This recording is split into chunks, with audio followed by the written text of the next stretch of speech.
If I didn't have health insurance, I would be dead. If you rely on things like health insurance, you're more careless. If we cover one employee, we've got to offer it to everybody. It would put us out of business. Everybody has health problems one way or another, you know?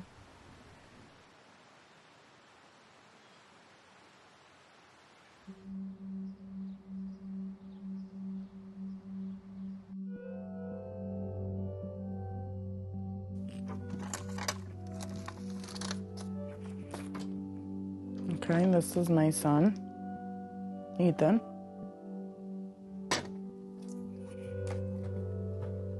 That's his ashes. Just kind of put the whole day in here, in the angel cabinet. I think it would be wrong to go bury him into the ground. Because he's my son.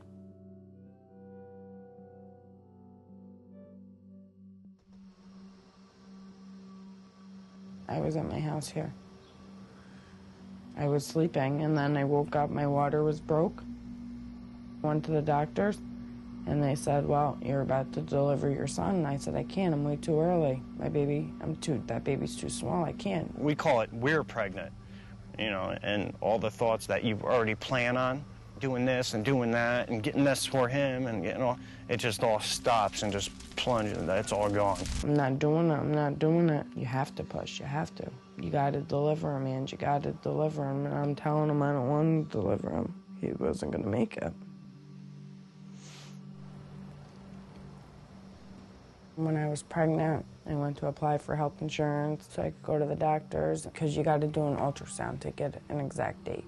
But because I didn't have that date from a doctor's office, they wouldn't give me health insurance. So I didn't go to see a doctor. And there's no way we could just go in there and do all of our appointments and create that kind of debt in our own pocket.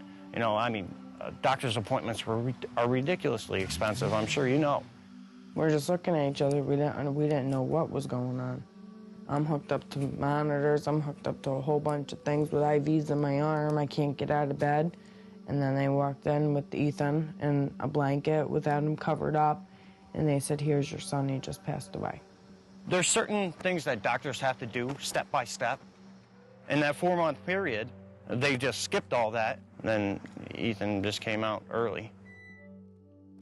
How they could have saved him is putting a surgical cerclage in me, because my pelvis was so soft.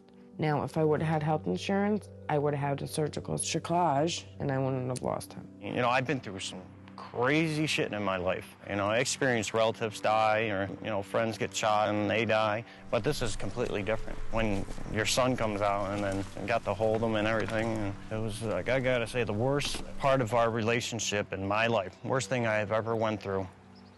And we made it through that, so I think we'll make it a lot further, that's for sure.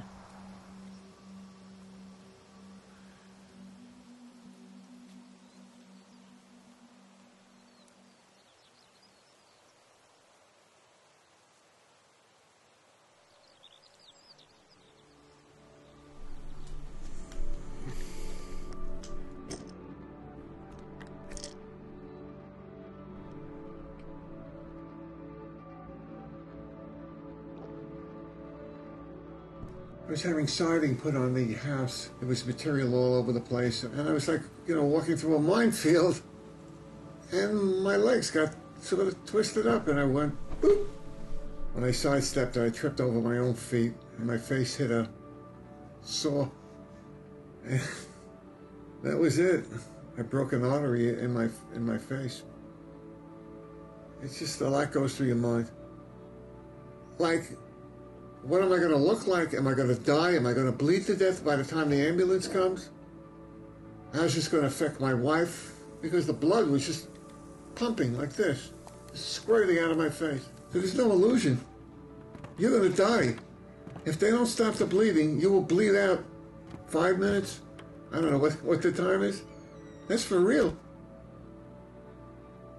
I mean, you hear so many things about the health insurance industry not paying, you know, people, but that wasn't my case. Yeah, I got sick, but these people saved my life. So I have no gripe with the insurance companies at all. If I didn't have health insurance, I wouldn't be talking to you right now. I would be dead. I mean, I guess I'm a little superstitious. But I will leave the house and I will get over this, you know. I want to go forward. I want to put all of this behind me. And I don't want to dwell on it. I just, you know, I have my sense of humor and that's what I want to keep. You know, people look at me, well, you know, what happened to your face? I said, you know, I was dueling in Heidelberg in Germany many years ago. That's how I deal with it. I mean, they didn't really, you know, it's a joke. But I don't think I'd be laughing if I didn't have health insurance.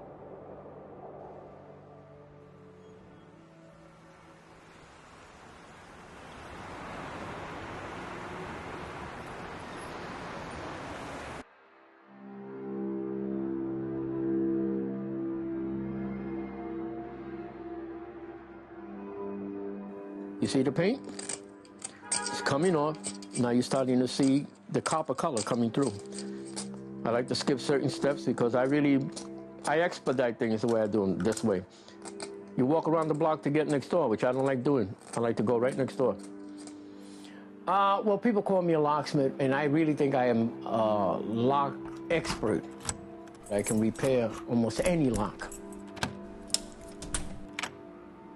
I was skating in Flushing Meadow Park, and some guy came by on a bike, pretty big guy, him and his girl riding, and he hit me, knocked me up in the air.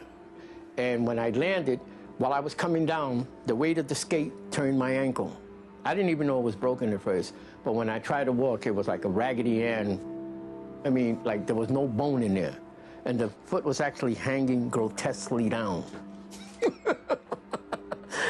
Yeah. My first wife, she called me a knucklehead for doing it. But I said it myself. I didn't set it exactly right, but I just put it into a sling I made out of wood, and then I tied it up. And look, I'm not kidding. Have you noticed me limping today? This happened 10, 11 years ago. I can't afford health insurance, number one, and I just stay healthy. If you have a parachute, you become less positive. I think positive all the time. And I don't worry about the price of a Rolls Royce because I'm not thinking of buying one. So I'm not thinking of getting sick. I'm not. You conform to whatever it is. It's what the mind can conceive and believe the body will achieve. I don't think of health insurance. I think of health. I think of I have to stay healthy.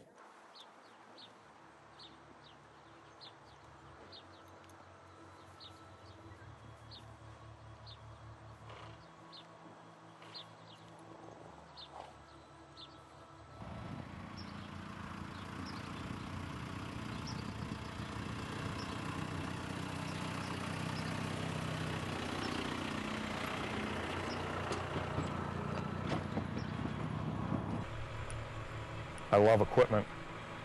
I'm outside, I'm working, you know. I can't sit at a desk. When a bunch of farmers get together, we consider ourselves a bunch of masochists for doing what we do because it's a hard living and we don't make a big profit. My son is now, he just turned 23, and when he was 20, he had an aggressive form of melanoma. Melanoma is skin cancer. And there's varying types, and he had a very aggressive form of it. And so he was covered, and in that respect, the coverage we had worked very well. They got it all, and then he settled into a year of chemo. It's not up yet. He's still going on a regular basis to a dermatologist to be thoroughly scanned. They continue to do CAT scans every 6 months. I believe it's 5 years until they pronounce you cancer-free.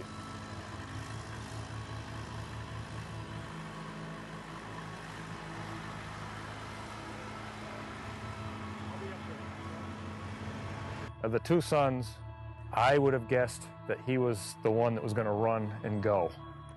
He went to UMass Lowell for his junior year last year, and he came back here in March and said, you know, do you think I can come back? I miss it.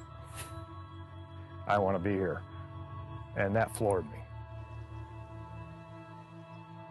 But he cannot come back here as an employee and have the business cover his health insurance.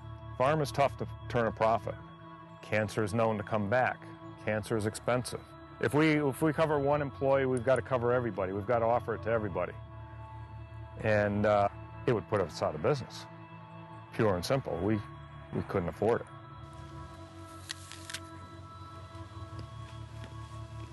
My concern is that he find a good job with benefits so he doesn't have to buy his own insurance. He loves working here, but if he has to buy insurance on his own, he's a bad risk. You never know. I mean, we take one day at a time. Farmers are the eternal optimists. We can't do this without being optimists. You know, it's always going to get better somehow.